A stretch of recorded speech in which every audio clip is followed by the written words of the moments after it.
Good afternoon. We would like to make a short statement on the situation in Sudan.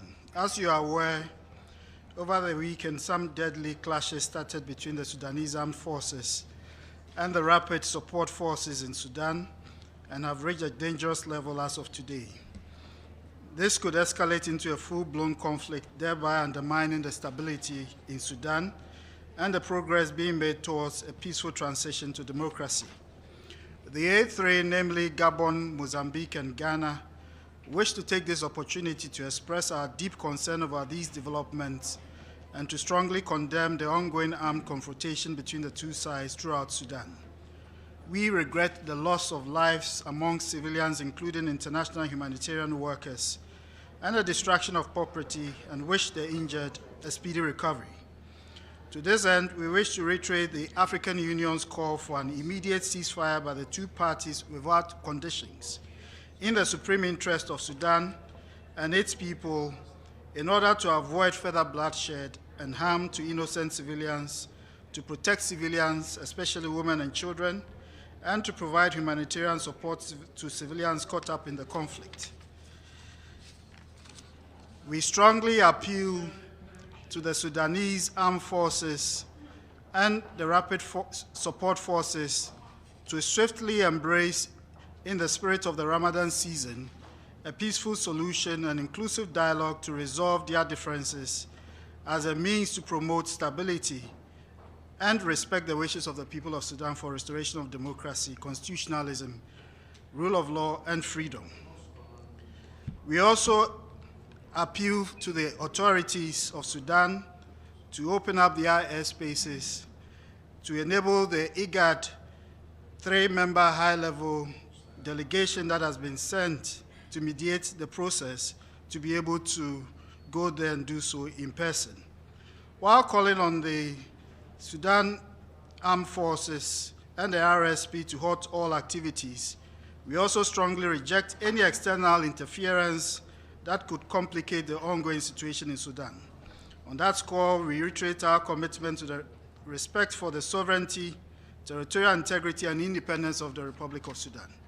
In line with the AU communique issued on 16th of April 2023, we urge the countries of the region and other stakeholders to support ongoing efforts to return the country to the transition process towards a constitutional order. I thank you very much. Ambassador, could I ask a question? When you talk about an external interference, who are you referring to in particular?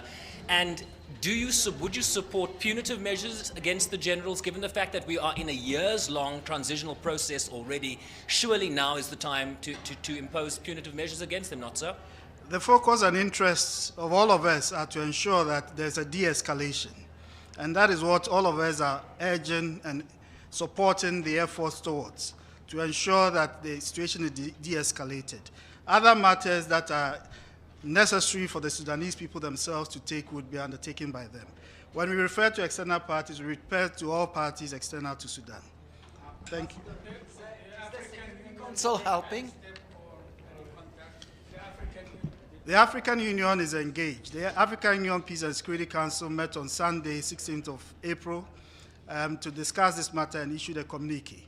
But also, IGAD has also met on the 16th of April, and at the level of the summit also indicated through a communique that they are going to be seized of this matter. And so both processes are ongoing. In Africa, we have a principle of subsidiarity, so IGAD also has a leading role in this regard. To all the three ambassadors, how do you think the Security Council so far is addressing the issue? I mean, do you think it's working on the right way? The Security Council on Saturday was able to adopt a press release which called for cessation of hostilities. And so the Security Council is very much seized. And all these efforts, including that of states bilaterally to call on the authorities or the principals in Sudan to de-escalate the situation, is something that is encouraging, and we should work in that manner to ensure. Just to be clear, you talked about the IGAD delegation, because I know the airspace is closed, but there's talk of an EGAD delegation, there's talk of the Peace and Security Council sending a field mission, there's talk of the chairperson Moussa Faki going as well.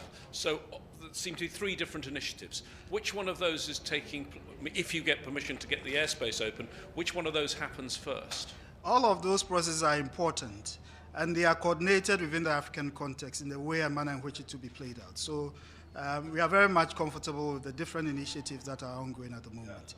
Thank you, but we have another meeting. Do you want to help? Mr. Ambassador, please. What the country?